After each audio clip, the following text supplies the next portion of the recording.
আসসালামু আলাইকুম দর্শক, আমন্ত্রণ জানাচ্ছি জাগো ফুটবলে। সঙ্গে আছে আমি আফরিন সুমনা। শুরুতেই জানিয়ে দিচ্ছি সংবাদ শিরোনাম। মেডিকেল সেন্টার প্রকল্পের উদ্বোধন করতে ঢাকা বিশ্ববিদ্যালয়ে বিশ্বকাপ জয়ী ফুটবলার মেসুত ওজিল। আর্জেন্টাইন তারকার বিরুদ্ধে ভিনিসিয়াসকে বর্ণবাদী গালি দেওয়ার অভিযোগ। ঘুরে দাঁড়ানো জয়ে আশা বাঁচিয়ে রাখল পিএসজি। বানর বলে বর্ণবাদের অভিযোগ ভিনির, তদন্ত শুরু উয়েফার। দর্শক, শিরোনাম শুনছিলেন, এবার জানিয়ে দিচ্ছি বিস্তারিত। আগামীকাল কক্সবাজারে রোহিঙ্গা শরণার্থী ক্যাম্প পরিদর্শন করবেন জার্মানির বিশ্বকাপ জয়ী ফুটবলার মেসুত ওজিল। তুরস্কের প্রেসিডেন্ট রিসেপ তাইব এরদোয়ানের ছেলে বিলাল এরদোয়ানের সফর সঙ্গী হয়েছেন তিনি। মঙ্গলবার ঢাকায় পৌঁছেছেন তারা।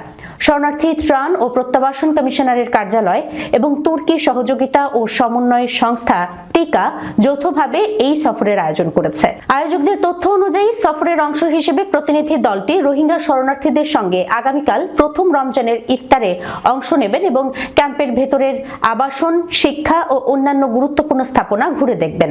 কর্মকর্তারা জানান, এই সফর প্রতিনিধি দলটি ক্যাম্পের ভেতরে তুরস্কের সহায়তায় পরিচালিত 9টি বিদ্যালয়ের মধ্যে একটি পরিদর্শন করতে পারেন। রোহিঙ্গা ক্যাম্পে যাওয়ার আগে ওজিল ঢাকা বিশ্ববিদ্যালয় ক্যাম্পাস পরিদর্শন করেন। সেখানে তিনি ঢাকা বিশ্ববিদ্যালয়ের শহীদ মুর্তজা মেডিকেল সেন্টারের একটি নতুন প্রকল্পের উদ্বোধন করবেন। তুর্কি সরকারের আওতাধীন টিকা প্রকল্পের মাধ্যমে শহীদ মুর্তজা মেডিকেল সেন্টারের বিভিন্ন উন্নয়নমূলক কাজে ঢাকা বিশ্ববিদ্যালয় প্রশাসনকে সহায়তা দেওয়া হচ্ছে। জানা গেছে, এ পর্যন্ত এই প্রকল্পের আওতায় মেডিকেল সেন্টারটিকে প্রায় 2,75,00,000 টাকা সহায়তা দেওয়া হয়েছে। লুজ স্টেডিয়ামে দুর্দান্ত গোলটি করেই কর্নার ফ্ল্যাগের পাশে চলে যান ভিনিসিয়াস। নেচে নেচে গোল উদযাপন করেন। এরপরই বেনফিকার খেলোয়াড় ও সমর্থকদের মাঝে উত্তেজনা ছড়িয়ে পড়ে। পর্তুগিজ ক্লাবটি আর্জেন্টাইন তারকা জিয়ানলুকা প্রেস্তিয়ান্নি মুখ ঢেকে কিছু একটা বলেন তাকে। সঙ্গে সঙ্গে ভিনিসিয়াস রেফারি ফ্রান্সিস লেতেজিয়েরের কাছে যান। রেফারি খেলা থামিয়ে হাত ক্রস করে এন্টি রেসিজম প্রোটোকল চালু করার সংকেত দেন।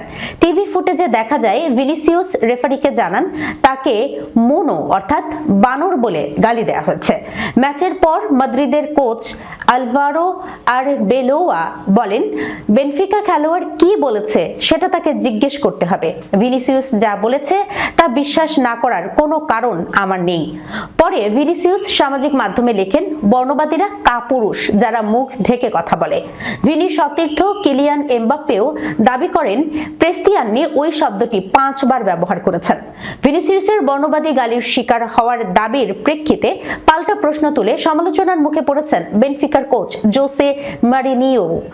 ব্রাজিলিয়ান তারকার গোল উদযাপনকে বেনফিকা সমর্থকদের জন্য অসম্মানজনক বলে দাবি করেন তিনি। ব্রাজিলিয়ান তারকা অভিযোগের প্রেক্ষিতে এই পর্তুগিজ কোচ ক্লাবের কিংবদন্তি স্ট্রাইকার ইউসেবিওর উদাহরণ টেনে বলেন, বেনফিকা কোনোভাবেই বর্ণবাদী ক্লাব নয়। ভিনিসিয়াস দর্শকদের উস্কে দিয়েছিলেন কিনা এমন প্রশ্নে মরিনিও বলেন, হ্যাঁ, আমি তাই বিশ্বাস করি। এটি হওয়ার কথা ছিল ম্যাচের উন্মাদ মুহূর্ত, একটি অসাধারণ গোল। কিন্তু তিনি শুধু গোল উদযাপন করেই থামেননি। এমন গোল করলে সম্মানজনকভাবে উদযাপন করা উচিত। তিনি আরো বলেন, আমি তাকে বলেছি এমন গোল করলে উদযাপন করে নিজের জায়গায় ফিরে যাও।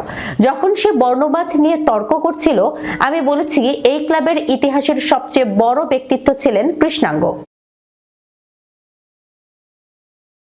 ম্যাচের প্রথম মিনিট পূর্ণ হওয়ার আগেই গোল হজম। নিজেদের গুছিয়ে নেয়ার আগে আরো একটি গোল খেয়ে রীতিমতো কোণঠাসাই হয়ে গেল পিএসজি। তবে সেখান থেকে দারুণভাবে ঘুরে দাঁড়ালো তারা। 3টি গোল করে জয় নিয়েই মাঠ ছাড়লো ফরাসি চ্যাম্পিয়নরা। উয়েফা চ্যাম্পিয়ন্স লিগে প্লে অফের প্রথম লেগে মোনাকোকে 3-2 গোলে হারিয়েছে পিএসজি। মঙ্গলবার রাতে প্রতিপক্ষের মাঠে দলের জয়ে 2টি গোল করেন দেজিরে দুয়ে।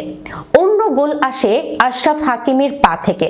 শুরুতে 2 গোল হজম করলেও ঘুরে দাঁড়িয়ে ম্যাচের বাকি সময় দাপট দেখিয়েই খেলে পিএসজি।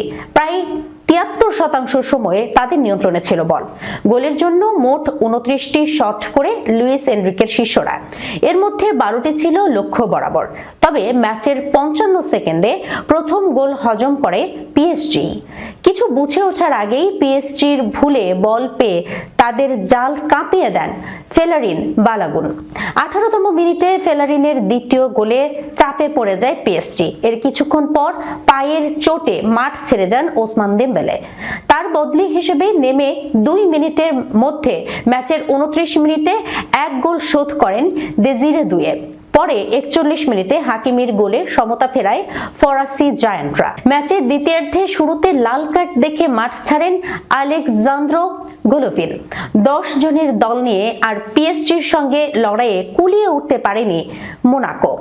67 মিনিটে দারুণ ফিনিশিং এ করা দুইয়ের গোলে নিশ্চিত হয় পিএসজির জয়। এছাড়া দিনে অন্য ম্যাচে গালাতাসারাইয়ের কাছে 5-2 গোলে হেরে বিদায় ঘণ্টা প্রায় বেজে গেছে জুভেন্টাসের।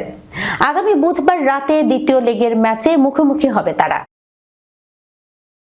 বর্ণবাদী মন্তব্যের অভিযোগ নিয়ে ভিনিসিয়াস জুনিয়র ও জিয়ানলুকা প্রেস্তিয়ান্নি সংক্রান্ত ঘটনার অফিসিয়াল প্রতিবেদন পর্যালোচনা চলছে বলে জানিয়েছে উয়েফা। মঙ্গলবার রাতে Real Madrid O বেনফিকার champions league play of ম্যাচে এই বিতর্কের সূত্রপাত। লিসবনে অনুষ্ঠিত ম্যাচের একমাত্র গোলটি করেন ভিনিসিয়াস। গোল উদযাপনের পর অতিরিক্ত উচ্ছ্বাস দেখানোর কারণে তিনি হলুদ কার্ডও দেখেন।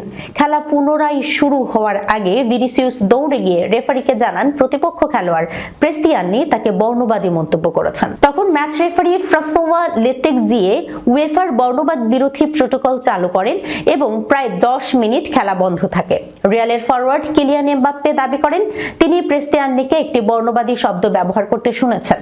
তবে প্রেস্তিয়ান্নি বিবৃতিতে তা অস্বীকার করে বলেন তিনি এমন কোনো ভাষা ব্যবহার করেননি।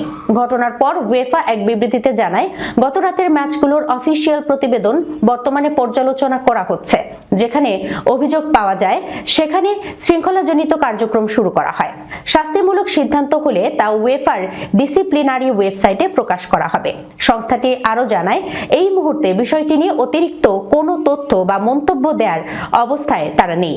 ম্যাচটি 1-0 গোলে জিতে নকআউট প্লে অফে প্রথম লেগে এগিয়ে গেছে রিয়াল মাদ্রিদ। দর্শক, এই ছিল এখনকার মতো জাগো ফুটবলে। যাবার আগে সংবাদ শিরোনামগুলো জানাবো আরো একবার। মেডিকেল সেন্টার প্রকল্পের উদ্বোধন করতে ঢাকা বিশ্ববিদ্যালয়ে বিশ্বকাপ জয়ী ফুটবলার মেসুত ওজিল।